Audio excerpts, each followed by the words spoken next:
लोकसभा निवडणुकीचा निकाल उद्या लागणार आहे आणि या निकालाच्या पार्श्वभूमीवर आजच्या सामनातल्या अग्रलेखातून पंतप्रधान मोदींवर जोरदार टीका करण्यात आलेली आहे।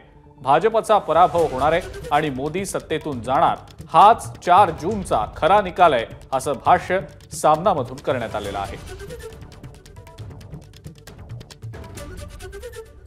सामनाच्या अग्रलेखातनं नेमकं काय म्हटलं गेलं आपण पाहूया। उद्या मतमोजणी होईल आणि हुकुमशाहीचा अंधकार दूर होईल। भाजपचा पराभव होणारच, भाजप 225 जागांच्या पुढे जात नाही आणि इंडिया आघाडी 295 ते 310 जागा जिंकून सरकार स्थापन करेल। एक्झिट पोल म्हणजे गुवाहाटीत कापलेल्या रेड्यासारखा आहे। मोदींनी ध्यान केलं तरी जनतेच्या मनात उसळलेला उद्रेक शांत करू शकले नाहीत।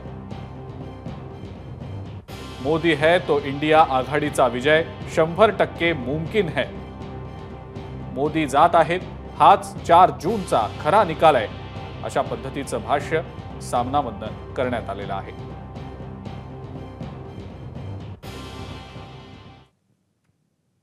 सामनातल्या या अग्रलेखावर आमदार राम कदम यांनी सुद्धा आता प्रत्युत्तर दिलेलं आहे। खोटं ठरल्यावर काय प्रायश्चित्त घेणार असा सवाल विचारत राजकीय संन्यास घेणार का असंही त्यांनी विचारलंय।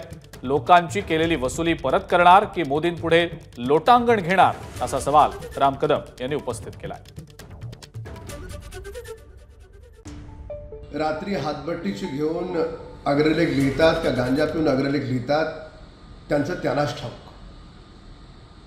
पण काय म्हणतात ते म्हणे की 4 जूनला मोदीजी जाणार।